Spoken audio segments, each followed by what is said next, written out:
wide of the mark. O'Neal Henry. He would have... Jaja, how he missed that for real. But anyway, what's up guys? Welcome back YouTube. Welcome back to Jamaica fan. Today is the review show for week 1 of the Jamaica Premier League. I will get to them. I missed the Lime match now. But we're going to start with what I was considering the game of the round, honestly.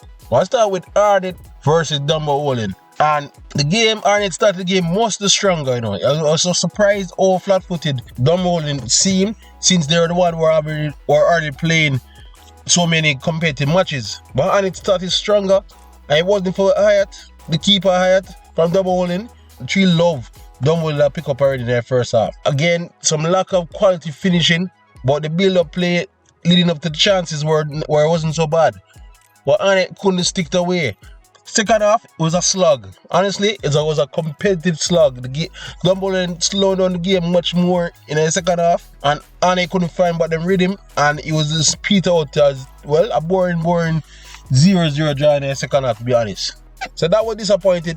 The same kind of be said for the first match, Lions versus Veer. That match was a boring match as well. Nothing much was really happening, really, right? And the team them clearly cancelled each other. So I have not much report on that game. It was a game a little chances, really, you know, man. We saw more action on Sunday though, right? And we're gonna start here with Tivoli, who were the big winners on the weekend. Tivoli won 3-0 over Waterhouse, with goals by Howard Morris in the 38th minute, Justin Dunn in the 32nd minute, and Shaquille Jones in the 68th minute. Waterhouse, boy, it looked good based off of the El Clasico match, and this match, Waterhouse now looks so bright so far, and it clearly have some work for to be done. But I wouldn't Firehouse fans wouldn't really worry them. I feel so not getting together, but it clearly seems some rustiness are going in the program for you guys now.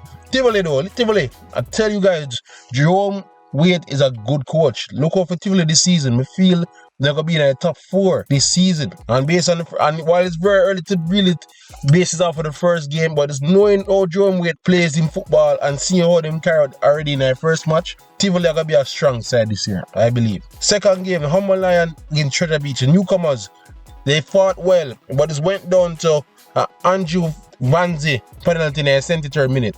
1-0 Humble Lion, 1 Clarendon. Yeah, another game where it was really good competitive game happening here now.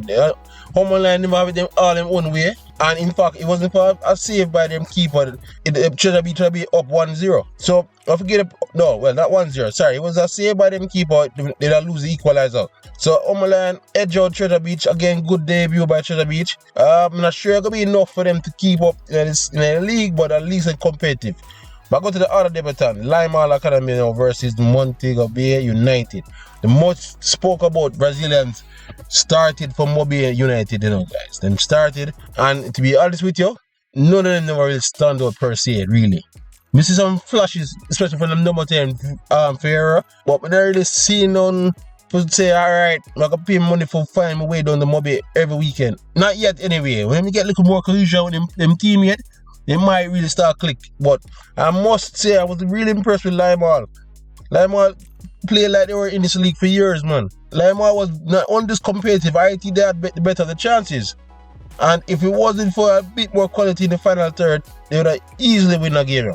So I have to give props to Lime in this game. But we'll finish it up now. We'll wrap up with the defending champions, Mount Pleasant, who take down Portmore United by 1-0 by a goal by Austin in the 25th minute. But I gotta be honest, Mount Pleasant look like a cut above the rest so far. Them look complete. I know how this game won, but the way we see them connect them passes, them build up play, them defensive structure, the top half of them are play some ball already. Them look like the champions. I know when I see Cavaliers or half of you in the league yet, but Mount Pleasant already showing like that'll be hard to displace them off of them crown. So I was rather impressed by them. Portmore, them weren't really bad. It is that this team they were kind of outclassed in this game. But Portmore wasn't bad. And Portmore, as you know, they're the link-up champions for a reason. Them seem that on them day they can beat anyone. I just never come off in this game. So I'm not really worried too much about Portmore. I feel like they would challenge for a top 6 position easily. But Mount Pleasant, man, them look good. Look out for them again at the summit later this year. But yeah, man, that's it, man. That's the review round up here at Jamaica. That's week 1 in the books. Who was the most impressive team to you guys? Do you believe that more players will once again be champions?